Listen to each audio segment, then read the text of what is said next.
বন্ধুগণ, আমাদের জাতীয় মহাসভার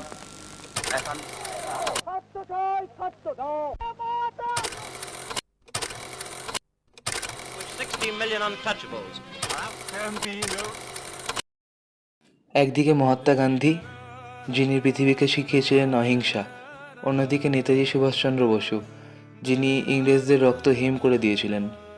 কিন্তু আজও এক প্রশ্ন কোটি মানুষের বুকের ভেতর জ্বলতে থাকে: ভারত কি স্বাধীনতা পেয়েছিল গান্ধীর অহিংসায়, নাকি নেতাজির বজ্রকণ্ঠ, তলোয়ার আর বন্দুকের গর্জনে?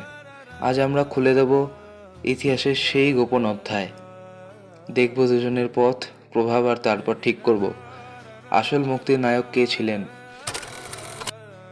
গান্ধীজি বলেছিলেন, ইংরেজদের সাথে লড়াই নয়, তাদের ছেড়ে দাও। 1915-তে দক্ষিণ আফ্রিকা থেকে ফিরে এসে শুরু করলেন সত্যাগ্রহ। চম্পারণ, দান্ডি মার্চ, অসহযোগ আন্দোলন সবই ছিল রক্তপাত ছাড়া। তার মন্ত্র ছিল, মার খেয়ে নাও কিন্তু হাত তুলবে না।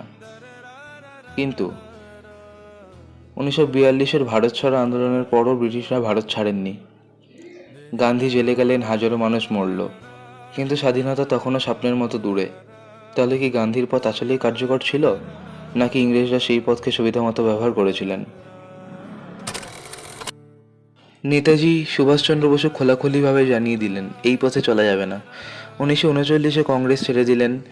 নেতাজি জার্মানি, তারপর জাপানের সাথে জোট বেঁধে গড়ে তুললেন আজাদ হিন্দ ফৌজ। তাদের বজ্রধ্বনি ছিল, দিল্লি চলো। ব্রিটিশ গোয়েন্দা রিপোর্টে লেখা ছিল, Netaji is the only man who can bring real revolution in India. 1945-এ তার মৃত্যু এক রহস্যে ঢাকা রইল, কিন্তু ততদিনে তার সেনার বীরত্ব, তার ডাক ইংরেজদের অন্তরে ভয় ঢুকিয়ে দিয়েছিল।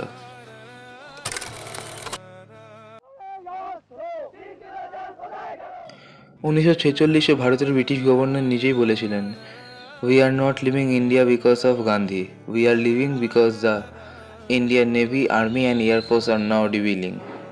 আজাদ হিন্দ ফৌজের সেনাদের বিচার শুরু হতেই পুরো দেশ আগুনে ফেটে পড়ল। রয়্যাল ইন্ডিয়ান নেভিতেও বিদ্রোহ শুরু হলো। তাহলে কি গান্ধী শুধু একটা সুন্দর কভার স্টোরি ছিলেন, যখন আসল চাপ তৈরি করেছিলেন নেতাজি সুভাষচন্দ্র বসু আর তার ফৌজ? কিন্তু পথ ছিল সম্পূর্ণ ভিন্ন। গান্ধী বলতেন, অহিংসা দিয়ে পরিবর্তন আসে। নেতাজি বলতেন, স্বাধীনতা ভিক্ষা নয়, তা ছিনিয়ে নিতে হয়। লক্ষ্য ছিল একটাই, মুক্ত ভারত। কিন্তু এক পথ ছিল শান্ত, আরেক পথ ছিল ঝড়ের মতো। তাহলে বলুন, ভারত কি স্বাধীনতা পেয়েছিল গান্ধীর প্রার্থনায়, নাকি নেতাজির বজ্রধ্বনিতে?